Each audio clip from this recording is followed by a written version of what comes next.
আসসালামু আলাইকুম। আজকে আমাদের কক্সবাজারের দ্বিতীয় দিন।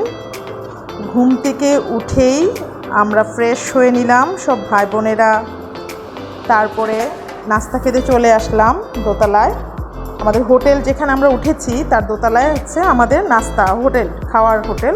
তো আমরা সকালে রুটি, ভাজি, ডাল আর ডিম পোচ নিয়েছি, আর কফি তো আছেই সাথে। খাওয়া দাওয়া শেষ করে আমরা সব বোনেরা ফ্রেশ হয়ে রেডি হয়ে বের হয়ে পড়লাম আমাদের সেই প্রিয়, সেই প্রাণের সমুদ্রের ইনানি বিচে চলে গেলাম। সেখানে বালুর মধ্যে হাঁটতে আমাদের হৃদয় স্পন্দন শুরু হয়ে গেল। কি সুন্দর প্রকৃতি! আসলে এই প্রকৃতির মাঝে যখন আমরা নিজেকে বিলিয়ে দিই, যখন অনুভব করি নিজেকে, তখন আসলে পৃথিবীর কোনো দুশ্চিন্তা, কোনো টেনশন, কোনো কিছুই আর মনে থাকে না। মনে হয় যে আমরা এই সমুদ্রের সাথে, এই প্রকৃতির সাথে এক হয়ে যাই। শুধু দেখতেই ভালো লাগে, দু চোখ ভরে, মানে যেখানেই তাকাই কি বিশাল সমুদ্র, কি বিশাল জলরাশি। আর যখন পানির ঢেউগুলো পায়ে এসে পড়ে তখন তো মনে হয় যেন আমার মাথা থেকে পা পর্যন্ত সব কিছু স্নিগ্ধ করে দিয়ে গেল। একদম ঠান্ডা আবেশ, ঠান্ডা স্পর্শ। চোখ বন্ধ করে সেই স্পর্শটাকে অনুভব করি আমরা। সেজন্যে যারা এই স্পর্শটা অনুভব করতে চায় অবশ্যই তারা সমুদ্রের কাছে চলে যাবে। আমি অনেকক্ষণ দাঁড়িয়েছিলাম, দাঁড়িয়ে সমুদ্রে সে ঢেউয়ের ঠান্ডা স্পর্শটা আমাকে বিচলিত করে দিল। খালি পায়ে হাঁটতে কী যে এক সুন্দর অনুভূতি, এটা হয়তো বা বলে বোঝানো যাবে না। সূর্য ডুবু করতেছে, এর মধ্যে আমার ছোট বোন, সে মনে হয় সমুদ্রের কাছে নিজেকে বিলিয়ে দিয়েছে। আমাদের যে ফিরে যেতে হবে সেই খেয়ালটুকু হয়তো বা তার নেই। সমুদ্রের ইনানি বিচের শেষে আমরা চলে আসলাম একটু কফি খেতে, কফি শপে। তারপরে একটু কেনাকাটার জন্য মার্কেটে গেলাম। এখানে ঝিনুক আছে, মুক্তো আছে, কাপড় আছে, অনেক কিছু, সব কিছুই পাওয়া যায়। তো আমরা একটু মুক্তোর দোকানেও গেলাম। আমি অবশ্য মুক্তো চিনি না, কিন্তু লোকমুখে শুনেছি যে যেই মুক্তোগুলো সাইজ এক হবে না সেগুলো নাকি আসল মুক্তো।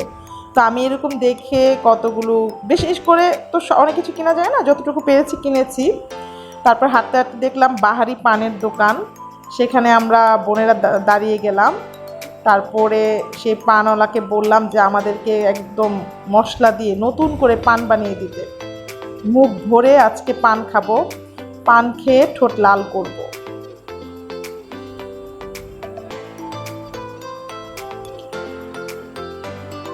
যে পানওয়ালা আমাদের জন্য পান বানানোতে ব্যস্ত হয়ে গেছে, শুরু করে দিয়েছে সে পান বানানো।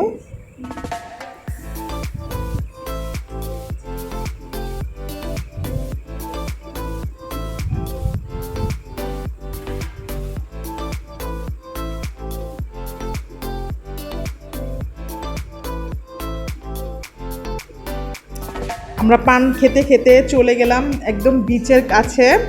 ওখানে দেখলাম যে সামুদ্রিক মাছের দোকান আছে। ওরা তাৎক্ষণিক আপনি যে মাছটা চয়েস করবেন সেই মাছটা ওরা তখন ভেজে দিবে, ফ্রাই করে দিবে। তো আমি পুরা দোকানগুলো ঘুরেছি, আমার কাছে মাছ পছন্দ লাগে নাই, মনে হয়েছে যে বেশিরভাগ মাছগুলোই নষ্ট বা এরকম। তো আমি ওখানে ঘুরে ঘুরে একটা দোকানে আসলাম। এই দোকানে দেখলাম যে সব ছোট ছোট বাচ্চারা, 12-13 বছরের বাচ্চারা, ওরা এই দোকানটা মনে হয় দিয়েছে। তো ওদের কাছ থেকে একটা দেখে ছোট মাছ, যেটাকে আমার তাজা মনে হয়েছে একটু, ওটা নিয়েছি। এটাকে বলে নাকি, আমি জানি না, ওরাই বলেছে মাছের নাম নাকি স্যামন মাছ। আমি আসলে মাছ খুব একটা চিনি না, সত্যি কথা বলতে। আগে কখনো, ছোটোবেলা থেকে আমি মাছ খুব কম খেয়েছি, মাছ আমি একদমই খেতাম না। বিয়ের পরে আমার এই মাছ খাওয়ার যাত্রা শুরু হয়, যার কারণে আমি অনেক মাছ চিনতে পারি না। এটা আসলে লজ্জার বিষয়। যাই হোক, মাছ ফ্রাই হচ্ছে, মাছটা ওরা প্রসেস করতেছে, আমি দাঁড়িয়ে দাঁড়িয়ে দেখতেছি।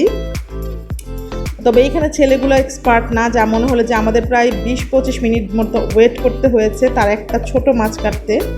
সে মাছটা কেটে সে প্রসেস করবে, আমি দাঁড়িয়ে দাঁড়িয়ে দেখতেছি কিভাবে করতেছে।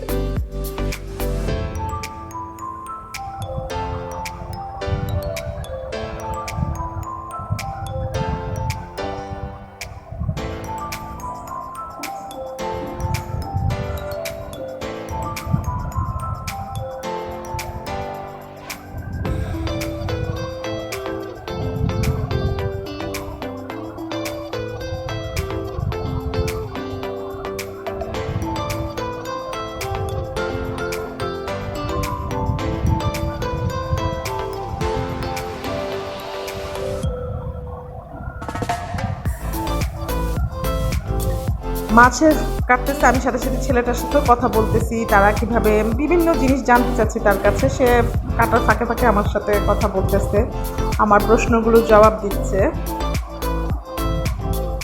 আসলে এই অল্প বয়সে তারা ব্যবসায় নেমে গেছে। এখন তো পেশায় তাদের এটা দিয়ে হয়তো বা তাদের ঘর সংসার চলে।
আব্বু অঙ্ক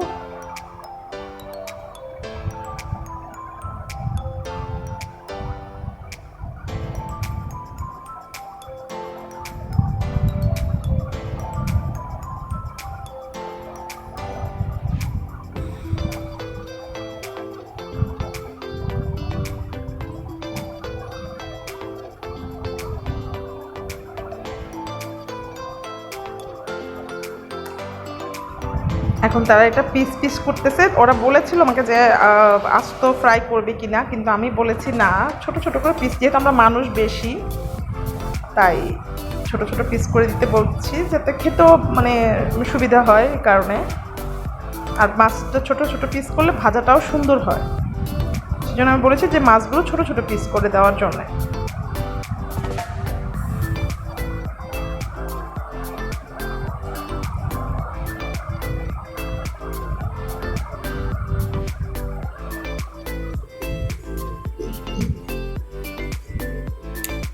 অপেক্ষার প্রহর যেন শেষ হয় না, আর ভালো লাগতেছে না দাঁড়ায় থাকতে।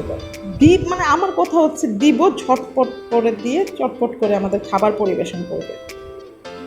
দাঁড়ায় থাকতে থাকতে থাকতে থাকতে অবস্থা খারাপ।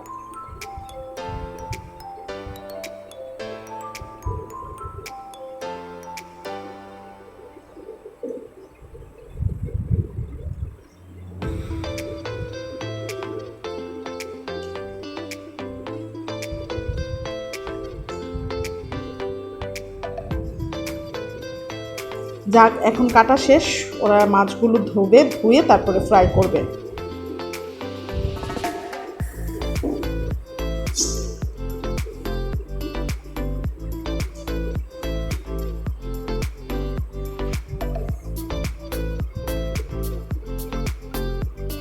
মাছগুলো ধোয়ার পরে ওরা দেখলাম একটা মশলা দিয়েছে এটার মধ্যে। আমি আবার জিজ্ঞাসা করেছিলাম কিসের মশলা, কিভাবে। ছেলেগুলো আসলে ঠিকমতো আমাকে বলতে পারে না, ইনফরমেশন দিতে পারে না। বলতেছে যে এটার মধ্যে আছে সব মিক্স, হলুদ, মরিচ, জিরা, ওদের একটা স্পেশাল মশলা এটাতে মিক্স করে দিয়েছে। সেটা দিয়ে ওরা মাখছে পিসগুলো, তারপরে গরম তেলে ছাড়বে এগুলো। ভাজতেছে একজন মুরব্বি টাইপের মানুষ, হয়তো বা তাদের গার্ডিয়ান কিনা জানি না, আমি জিজ্ঞাসাও করা হয়নি। আর মাছগুলো দুইটা ছেলে কাটাকাটি করতেছে। তেল গরম হয়ে গেছে এদিকে, এখন তেলের ভিতর মাছগুলো ছেড়ে দিবে একটা একটা করে।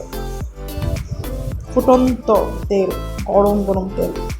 খেতেও যে টেস্ট ছিল অসাধারণ লাগছে আমার কাছে। একদম ভাজা, মানে গরম গরম ভাজা। আমরা মনে হয় হাপুস হুপুস করে খেয়েছি, একটা মাছে হয় না। কিন্তু এই মাছটার দামই নিয়েছে 600 টাকা, 6 থেকে 700, আমার তো মনে আসতেছে না, এরকমই নিয়েছে দামটা। তো যার কারণে আরেকটা মাছ নেওয়ার সাহস হয় নাই, কারণ ধার দেনা করে কক্সবাজার এসেছি। মানুষের ঢাকায় ফিরে সব পাওনাদার আমাকে ঘিরে ফেলবে, সেজন্য চিন্তা করেছি আগে নিজে উপভোগ করে নেই কক্সবাজারটা, পরেরটা পরে দেখা যাবে।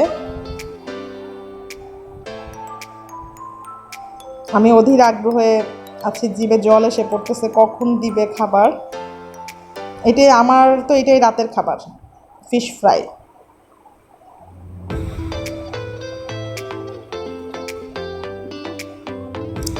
আপনাদেরকে খাবারের দৃশ্যটা দেখাবো না, কারণ এটা খুব ভয়ানক ছিল, আমরা সবাই ঝাঁপিয়ে পড়েছিলাম। যাই হোক, এখন আবার সমুদ্রের কাছে চলে এসেছি। কিন্তু আমার কাছে রাতের সমুদ্রটা খুব ভয়ঙ্কর লেগেছে, মানে সমুদ্রের গর্জনটা আমার ভিতরে মানে গায়ে কাটা দিয়ে উঠে এরকম টাইপের মনে হয়েছে, বিশাল সমুদ্র আমাদের